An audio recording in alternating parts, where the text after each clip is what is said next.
Second down, Shedeur Sanders on the throw, incomplete, no flags on the play. We really haven't seen Jackson State, try to establish that running game. It's been a pass-happy offense so far. It had Good morning, Rob. How are you? worked well on the first drive.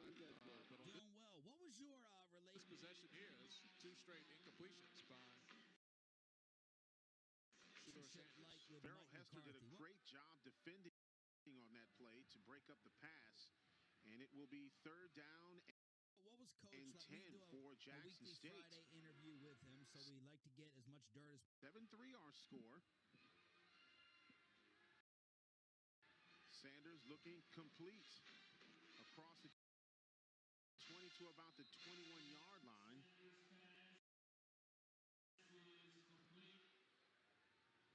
Bring out the punt squad here.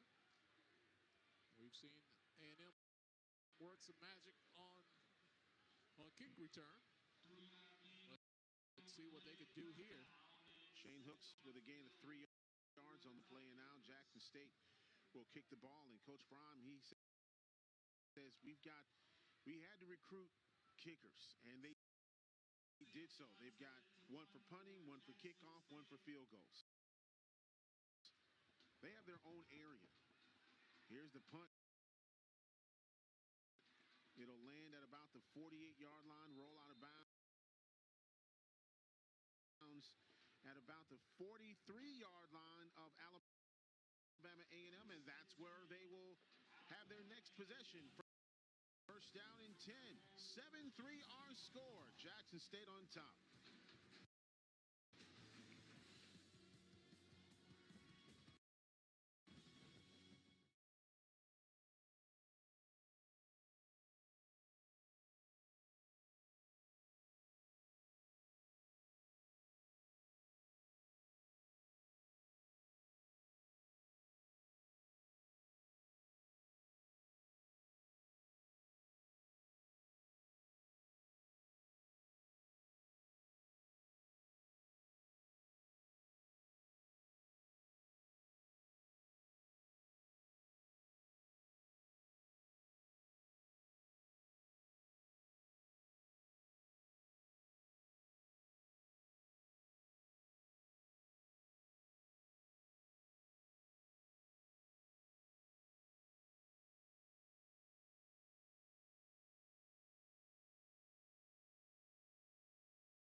University.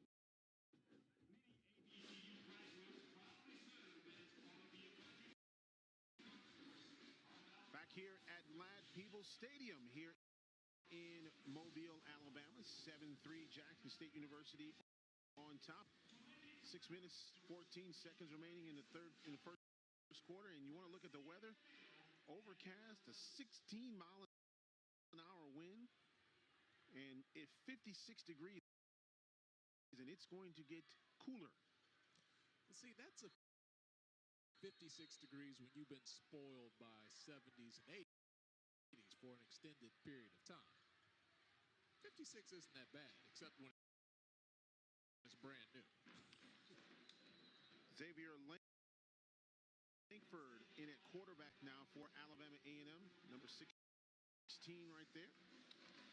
Yeah, trying to give different looks to this Jackson State defense to keep them on their heels. They've been able to be in scoring position on both of their possessions, even though they were both field goals, a made field goal and then one that was blocked. Here is the give, and nothing doing here out to about the 46-yard line. Langford did not play in that game against Mississippi Valley. He is 80 for 142 passing, 5 interceptions, 5 touchdowns. Both him and Casey both have 5 interceptions.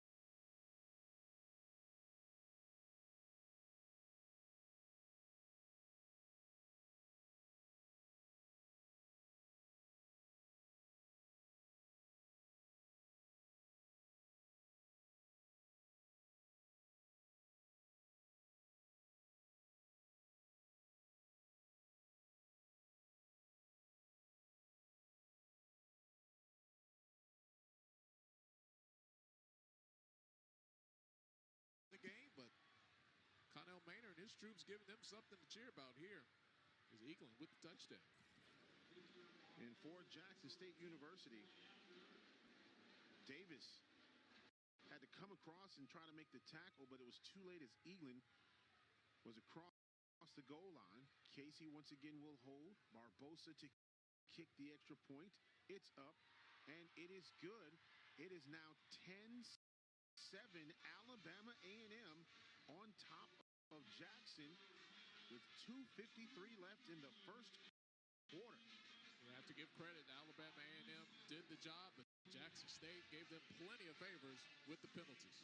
And here you see Langford starting things off here, getting inside the 10-yard line, tackled at the 1, just taking the ball himself. And after that, it was all Donovan Eaglin. Hey, you like to call them the buffet busters. You got to give them credit for opening up that hole to give Langford that big run to put them right there at the 2-yard line. As the champ is here. The champ and the king. How about that? You could be the champ and the king at the same time. I tell you what, with those buffet busters, once you get a lot of that man going, it's hard to stop. I mean, those are some big kids when you're looking across there on that Alabama A&M front. I mean, you got 305, 300, 280. They say Cameron Williams about 290. He's a biscuit away from 300.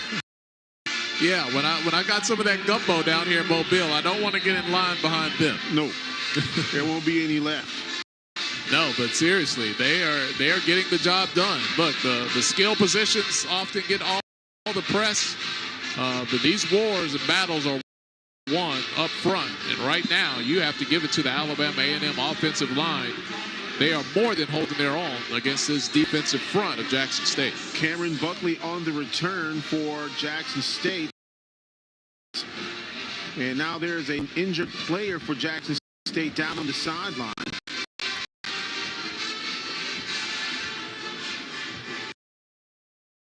It's Davis. Yep. He's laying on his stomach. He's trying to crawl off the field there. Wait, Darius Davis, the freshman from Dallas, Texas, went to Skyline High School.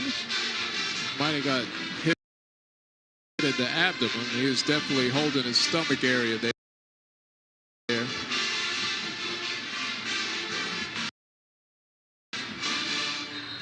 Abdomen and lower, man, you are praying to the good Lord. Yes. Not a feeling that you look forward to. While they attend to Davis on the sideline, it'll be first down and 10 for Jackson State. They have not, the Tigers have not rushed the ball yet in this game, Santori. has been an exclusive passing offense on the first couple of possessions. Let's see if they try to run the ball here. Get a shift along the line from A&M. Sanders in the shotgun, and there's your run. Yeah, across the 45-yard line, and Wilkerson getting the call after he was the Box Row National Player of the Week. So he takes the handoff, finds the hole there, and drags a couple of defenders with him. This time, Alabama A&M doing a great job defensively. Dre Terry on the tackle, and we spoke earlier about how important it was going to be for him to set the tempo and really be aggressive in this game. Yeah, the leading tackler for A&M, you think before the night's over, Terry and Wilkerson are going to meet a lot. And who will win those meetings could be pivotal to the outcome of this game. And that will bring up third down now for Jackson State. Dre Terry had 10 tackles last week against Mississippi Valley, 3 for loss. And another penalty. I think we're going to have movement along the line. False start by Jackson State. And, it's just been a god-awful first quarter when you talk about the discipline of the Tigers. It's been flag after flag after flag. And you know, Coach Prime spoke about snap penalties, and those pre-snap penalties, just basically those are concentration and discipline issues. You got to be able to know what's going on there. All right, we got what you would think is an obvious passing down here. Third down and 10. Sanders in a little bit of trouble. Sanders going down. The ball is fumbled. And it looks like it may have gone out of bounds, but did Alabama A&M recover before it went out of bounds? Right at about the 28-yard line. Bulldogs pointing in their direction. Jackson State pointing in their direction. It's going to stay with Jackson State. They're going to have to punt it away. But, you know, we talked about our keys to the game, Santoria, the ability to create turnovers just on the blind side. You could see this happening right before it happened, that you could tell Shedeur could not see that defender behind him. Strips the ball away from behind. And those are the type of nuggets that you want to plant into the opposing quarterback's mind. Is there someone there?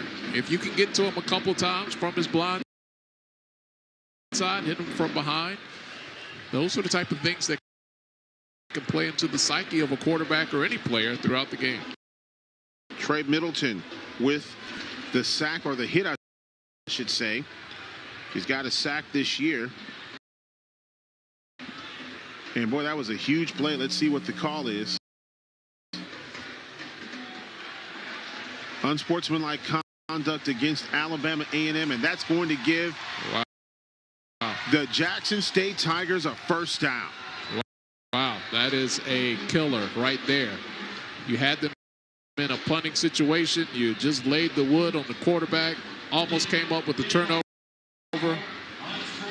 But an unsportsmanlike conduct penalty is going to give them the ball back with first down. Those are the mistakes that, if you are Coach Connell Maynard, that you cannot have the team making, and he wants an explanation from the referee.